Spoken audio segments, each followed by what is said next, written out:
आवाज सर्वसामान्यांचा। खटाव तालुक्यातील बनपुरी येथील शेतकऱ्यांना शिवारात जाण्यासाठी नाहक त्रास सहन करावा लागत आहे।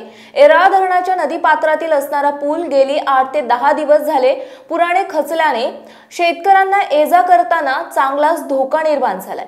आज मितीला या शिवारात जाणाऱ्या शेतकऱ्यांची संख्या 50 ते 60 आहे।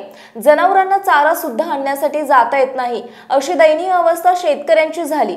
अवकाळी पावसाने वरती ओढे नाले नदीला पूर आला की एराळा धरण तुडुंब भरून सांडव्यातून पाणी नदी पात्रात अतिवेगाने वाहत आहे। नदी पात्रातील पुलाची उंची कमी असल्याने या पुलावरून पाणी गेले की बनपुरी, अंबवडे, गुरसाळे, पिंपरी, गोरेगाव, सूर्याची वाडी या गावाच्या शेतकऱ्यांचा, लोकांचा, शाळेतील मुलांचा एकमेव येण्या-जाण्याचा मार्गच बंद झाला। सांडव्यातून अतिवेगाने वाहणाऱ्या पाण्यामुळे रस्ता खचलाय। सिमेंटचे कठडे तुटलेले दिसतायत। कठडे, मुरुम, पाईप पाण्याच्या प्रवाहाने वाहून गेल्याने रस्ता आता सध्याला वाहतुकीला बंद आणि धोकादायक बनला आहे। ऐन पावसाळ्यात नदीला मोठा पूर आला तर पुलावरून 3 ते 4 फूट पाणी वाहत असते। बनपुरी येथील काही शेतकऱ्यांचे बागायती क्षेत्र नदी पात्राच्या पलीकडे असल्याने रोज शेतात जावं लागतंय।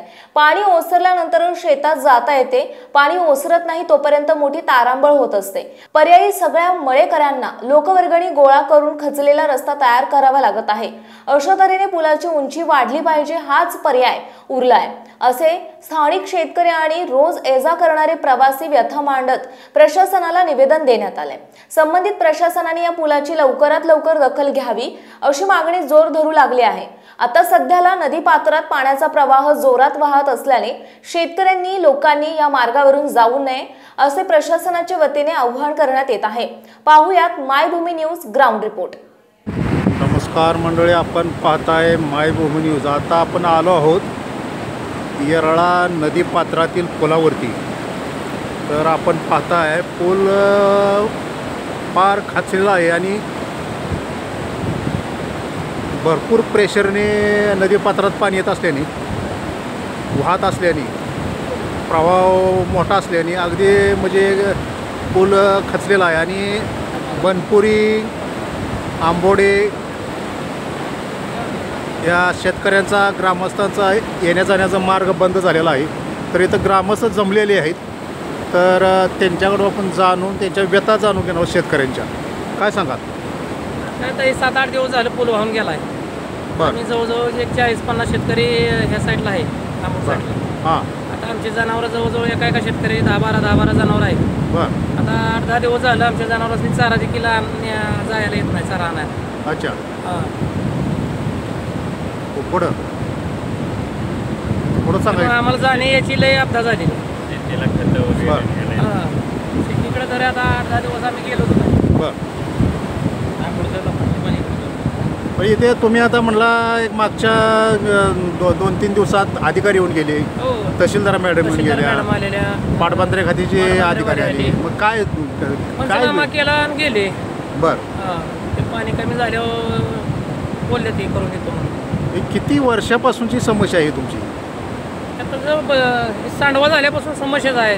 त्याच्या पाठीमागे 2-3 वेळा गेला फुटून, आम्ही शेतकऱ्यांनी वर्गाने काढून मुरुम टाकून हे तयार केला।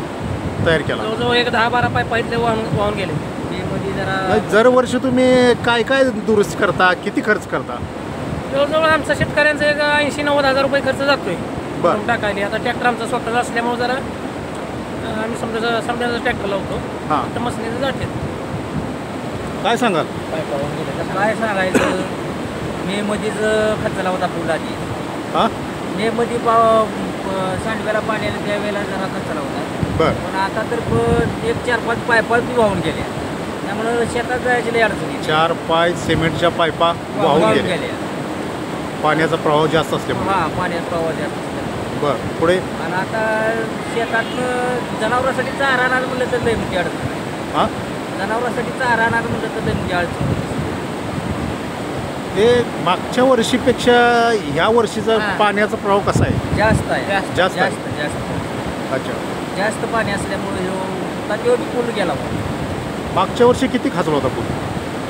एवढा काय नव्हता, थोडाफार खचलेला होता, पण ते आपलं मुरुम टाकून जरा दुरुस्त केला होता. म्हणजे तुम्ही तात्पुरता मुरुम वगैरे टाकून तुमचा येण्याचा मार्ग तुम्ही मोकळा केला होता. हो केला. मग ह्या वर्षी आता काय अधिकारी येऊन गेले, काय सगळं प्रॉब्लेम झाला? काय आता अधिकारी येऊन गेलेत बघून, आता ते म्हणलेत जरा पाण्याचा प्रवाह जरा कमी झाल्यानंतर आम्ही जरा दुरुस्त करून देतो.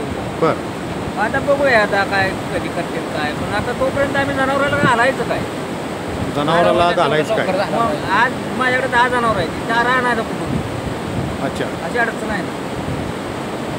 तुमचं आता पलीकडे शिवारात काय काय अडकून पडले? मका आहे, मका आहे, ऊस आहे, हां, काहींचा कांदा आहे, कोणाला घेवडा आहे, सोयाबीन आहे कोणाला. अच्छा, तर तुम्हाला येण्या जाण्याचा मार्ग दुसरा? आंबवडे मार्केट नाही तर वडूज मार्केट झाली.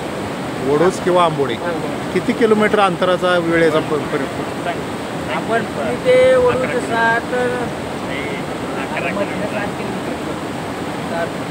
15-16 किलोमीटर आहे. 15-16 किलोमीटर. 32 किलोमीटर अंतर पडते. आरत हा? 32 किलोमीटर. बनपुरी ते वडूज नडवळवरून आरत परत 32 किलोमीटर अंतर आहे. म्हणजे तुम्हाला असं फिरून जाण्याचं म्हणलं हां. तरी 15-20 किलोमीटर अंतर तुम्हाला नाही, 30 किलोमीटरच्या आसपास. 30 किलोमीटर आसपास म्हणजे असा राऊंड मारावा लागतो. राऊंड मग मारायला तुम्ही तिकडून जाता का? जातच नाही तिकडून? कधीतरी जातोय 8 दिवसात एक दिवस. बरं, 8 दिवसातून राऊंड मारतात. 8 दिवसात एक वेळ फक्त. रोज जायचं परवडत रोज जायला परवडत नाही ना. जनावरांचा चारा वगैरे तिकडून आणू शकत नाही. मग काय काटवाळ आहे अजून राहिलेलं, कुणाचा कांदा आहे, घेवडा आहे, सोयाबीन आहे. अच्छा, काय सांगाल शेवटी काय सांगाल तुम्ही? बोला. शासनानं जरा लवकरात लवकर आम्हाला रस्ता करून दिला तर बरं होईल, बरं, जेणेकरून आमच्या जनावरांसाठी घेवडा हे आमचं तिकडे अडकून समजा पडलेलं आहे. अच्छा, परत आता ऊसाचे परत ऊस कारखाना चालू केली. अच्छा, हां, आता एवढं जर वर्षी आम्ही जर भरून घ्यायचं म्हटलं तर आम्हाला ते परवडासारखं नाही ना. अच्छा. प्रत्येक वर्षी 1-1 लाख रुपये जातील. थोडक्यात कमी जास्त 1-1 लाख रुपये जाते तर कंटिन्यू पावसात. प्रत्येक वर्षी? हो. आता तरी थोडा भरला होता आम्ही हां हां हां. त्या पावसाच्या मध्ये चालू झाल्यानंतर. बरं, आता जास्तच झालं नाही. हे आता आमच्या आवाक्याच्या बाहेर आहे भरायचं. अच्छा. आणि 10-12 पायपा इथल्या गेलेलेच आहेत आधीच. आता तुम्ही आत्ता म्हणाला की आंबोडे लोकांचं, शेतकऱ्यांचं, त्यांचं क्षेत्र इकडे भरपूर आहे. किती क्षेत्र आहे इकडं त्या साईडला, बनपूर साईडला? 100 एकराच्या आसपास आहे. 100 एकराच्या आसपास. राजू पवार बरीच आहेत, उद्या आहेत पवार माळ्यातली टोटल लोक आहेत. बरं, अच्छा. आता म्हणजे इकडून दुधाची वाहतूक होते का इकडून? दूधवाले दळणवळण जातात. चालू असतं का दळणवळ ह्या रस्त्याने? दूधवाले वस्तीला दूध आणायला जातात नाही पलीकडच्या. बरं, हां, उद्या वस्तीवर जाते ती उद्या वस्ती, पवार वस्तीवर हां. ते आता बंद आहे. ते तिकडं दुसऱ्या दूधवाल्यांना घालायला लागले. त्यामुळे आता इकडं हे असं झाल्यामुळं तिकडं दूध घालावं, दुसरीकडे दूध त्यांना ते हे करायला आता घालावं लागतं. दुसऱ्या दूधवाल्याला घालायला लागले. घालायला. तिकडच्या माणसाने इकडे येता येत नाही, इकडच्या माणसाने तिकडे जाता येत नाही. त्यामुळे जिथले ते स्टॉप झाले.